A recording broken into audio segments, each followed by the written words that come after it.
I'm just going to pop and get some chicken from Churston Farm Shop. It's just down the road from our Dartmouth site, and this is what Eat Local is all about. Rather than head to the supermarket like you do every other week of the year, go and support the local farmers. That's what I'm going to do.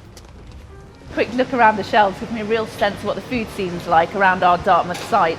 Obviously I made a bit of a beeline for the alcohol section, and they've got Salcombe gin and they've got Sharpham wine, which is absolutely fantastic.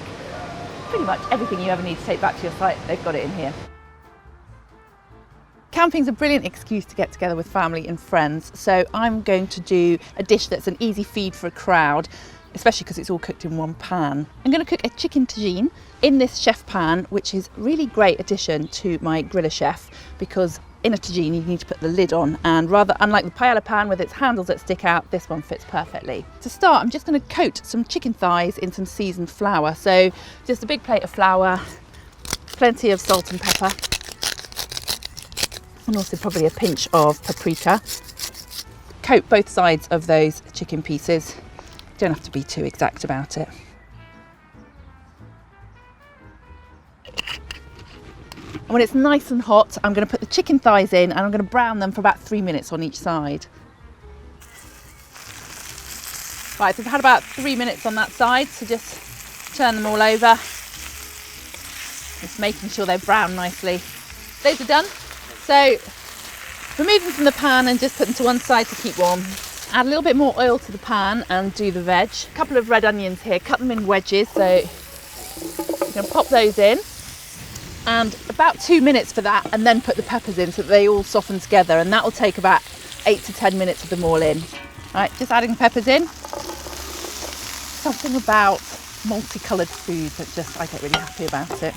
That just looks nice, that pleases me. That's softened beautifully, so I'm going to add garlic. And it's all right when you're camping, it's all right to cheat a little bit. Rather than peeling and crushing your garlic, it's all right to have a couple of squidges of lazy garlic. So I've got half a large butternut squash that I've just cubed, popping that in. And then I'm going to add my spices.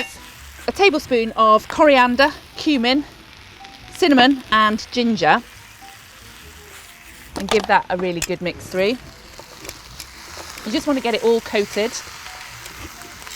So rather than bring all your spices separately, it's very easy just to mix up the amounts at home and put them in a little freezer bag. And same with your chopped veg, just pre-chop everything at home and then bring it in a little bag and keep it in your cool box till you're ready to cook. Mix it round so you make sure that all the veg are well coated in the spice and the oil.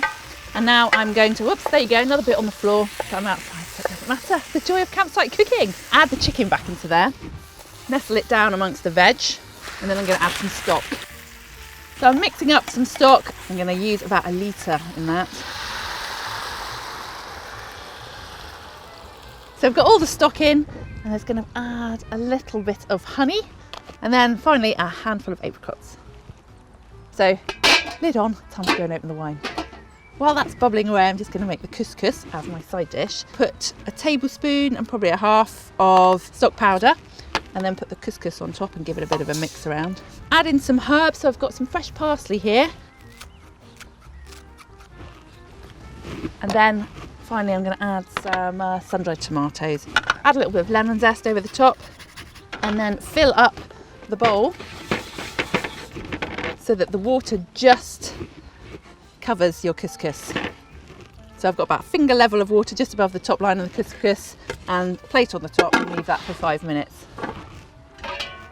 So the chicken is done, and I'm just going to fork through the couscous that's had about 5 minutes. And to finish that off, I'm just going to add a garnish of fresh coriander. And there you have a campsite chicken tagine with butternut squash and some apricots. Really tasty with a side dish of couscous.